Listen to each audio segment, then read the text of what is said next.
Hello and welcome back to the course on blockchain.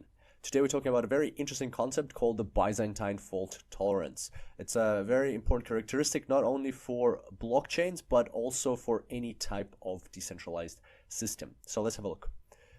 The story goes that a long time ago there was a castle which the Byzantine Empire wanted to attack and take over.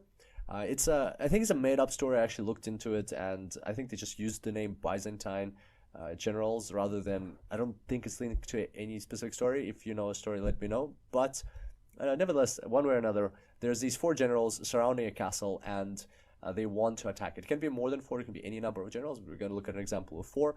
They want to attack it, but the thing is, they can only win if the majority of them come to a consensus of what to do. In fact, whether they attack or retreat, the majority of these generals have to come to a agreement, a consensus on what they're doing. Is if they say, if in this case 3 out of 4 say we're attacking and they attack, they'll win. If 3 out of 4 say we're retreating and they retreat, they'll be all safe and fine. However, if they have chaos and they don't come to a consensus, they will be destroyed by the enemy, and that's how the problem stands. And so among these generals, there's one who is the main general, the commander of this army, and at the same time, there's also a traitor. So they don't know who out of these generals is a traitor. They could be a traitor. They might not be a traitor, but they could be, and usually there is. And so they don't know who the traitor is, and he's there to put some like roadblocks in their way so that they actually don't come to a consensus. So the question is, how do they come up with an algorithm? How do they come up with a protocol, a consensus protocol, like running a bit ahead of ourselves into the next tutorial here. But how do they come up with an algorithm that will help them come to a decision despite there being a traitor? So let's have a look. They can communicate with each other, but they can only deliver oral messages, so they can't like write a paper and pass it around, all of them. And yeah, so basically that's how they can communicate. And then let's say, for example, in this case, let's say that this general here is the traitor. There he is. And so what happens is the commander issues the order. By the way, the commander himself could be a traitor. That's also something they have to keep in mind, because if the commander was not the traitor for sure, they would just follow the commander's orders and that's it. But the commander could be a traitor. So from the perspective of any one of the generals, let's say if you're like this general over here, you don't know who out of the three is a traitor, and you don't know who to trust. So you have to follow an algorithm that everybody agreed to in advance in order for this to work. And that's the question. So what is the algorithm? And what the algorithm is, the one that's proposed in the research paper that solved this problem. By the way, it sounds very trivial, but it's actually a very complex problem. There's a, well, it is, I wouldn't say very, very complex problem. It's a complex problem, and there's quite a in-depth mathematical proof to it, which includes, one of the specific cases is when there's 4 generals, but they prove it for any number of generals, and we'll see what the answer is just at the end. But for now, the algorithm that they're going to be using is they're going to just look at the majority of the messages that they get, and they're going to base their decision on that. So let's have a look. So the main general issues his order, and let's say his order is attack. It could be either. It doesn't really matter. Attack, retreat. Let's remember that as long as they, like the majority of them, agree on what to do rather than attack, or they don't have to attack, they can all agree on retreating. That's totally fine as well. But in this case, he issues an order to attack. We can get rid of these other arrows that are pointing back to the main general because they don't matter. He issues an order, and in this case, he's not the traitor. We'll have a look at when he's a traitor just now. But he's made up his mind. He doesn't really need to know what they're saying. Now it's between them to decide what are they going to do with this order.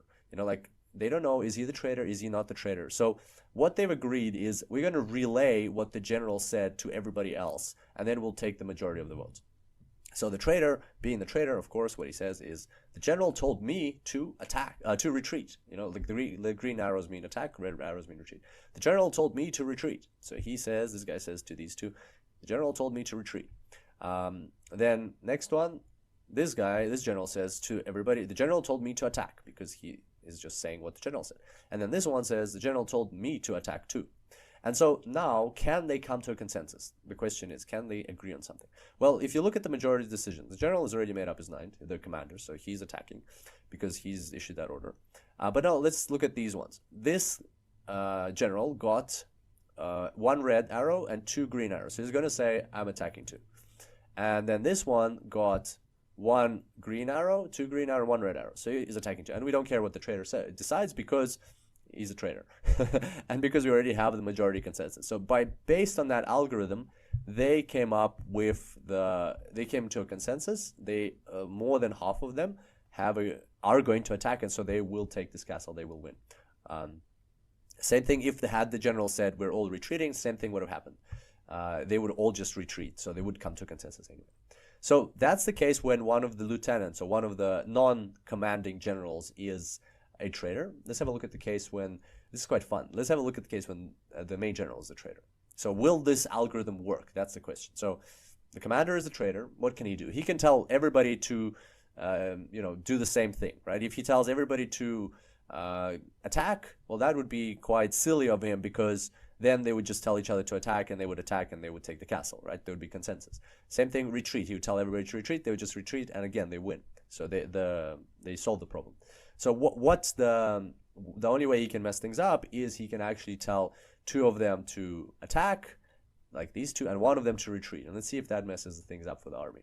So what they do again is they just relay what they heard from the general. This one says, general told me to attack. This one says, general told me to retreat. This one says, general told me to attack. And now let's see if they got the consensus. So here they've got 1, 2, 2 out of 3. So he's attacking. He's attacking two. He's got 2 arrows and 1 red one. This one's also got 2 green arrows, 1 red one. So in this case as well, they are going to attack, or it could have been retreat if the general issued 2 red orders, 1 green order. Then the 3 of them would retreat, and the army would be safe. So as you can see, what this is showing is that there's this Byzantine general's problem, and then there's this algorithm of taking the majority of the conveyed information or relayed information and acting upon that, basing your decision on that. And that algorithm is Byzantine fault tolerant. The question is to what level is it tolerant of, to what level is it tolerant? So the question is, what if we had 2 traitors in this army? In the case of 2 traitors, you can try it out for yourself. There's no way that they would succeed. There's no solution to this problem if there's 2 traitors. So then what they did in the paper is they mathematically proved that for instance, for this algorithm to work, you have to have no more than 30%, no more than 33% traitors. So 1/3 of the army of the generals cannot be, more than 1/3 cannot be traitors. So if you have 100 generals and they're all deciding, or let's say you have 10 generals and they're all deciding, if 4 of them are traitors, then that's it. You're not going to win. If 3 of them are traitors, then this algorithm works. And so that is the level of tolerance of this system in the sense of traitors. Now, how does this go back to blockchain or other systems that are decentralized, more technological systems?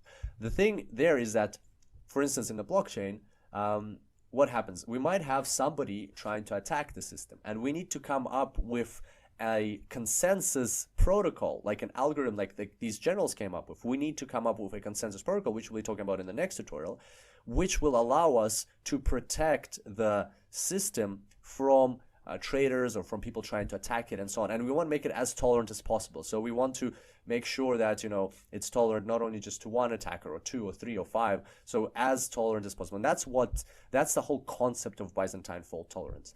And this notion is actually used not just in blockchain, as we mentioned at the start of the tutorial. It's actually used in many different places. For example, it's used in airplanes, because you have all these systems talking to each other, all these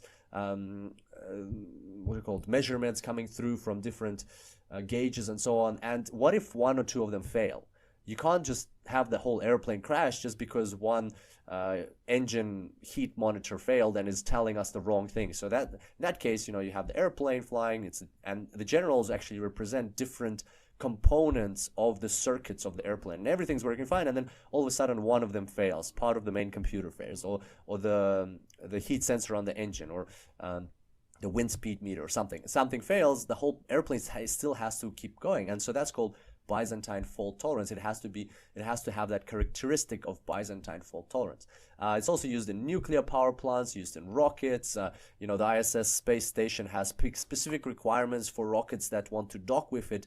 To which extent are they Byzantine fault tolerant? Because there's so many factors that could jam the computers of the docking shuttle or whatever it is, and then it'll just destroy the whole station. For instance, like there's radiation which could destroy the memory or the jam the circuits of the docking rocket, and it'll just smash the whole ISS station, and you know, people could die, and that's billions of dollars, you know, even if there's no people involved. And so yeah, so that's where Byzantine fault tolerance comes in. So it's a huge concept, even though it looks, you know, very simple and very kind of like airy-fairy about some generals in the Byzantine Empire. It's actually a huge thing in terms of decentralized systems, especially, and systems with lots and lots of components. And blockchain is just one of them, and we'll talk more about this, the application in blockchain next tutorial. But for now, if you'd like to learn more, there's the original paper, The Byzantine Generals Problem, from 1982 by Lamport, Shostak, and Pease.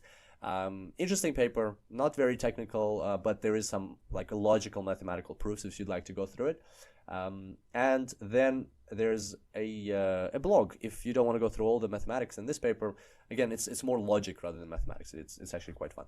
If you don't want to go through all the mathematics, then you can just check out the blog. It's called Understanding Blockchain Fundamentals Part 1, Byzantine Fault Tolerance by Georgios Konstantopoulos.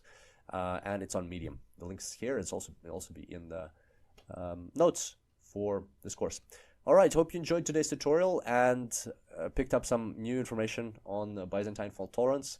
And yeah, I'll see you in the next tutorial. Until then, enjoy blockchains.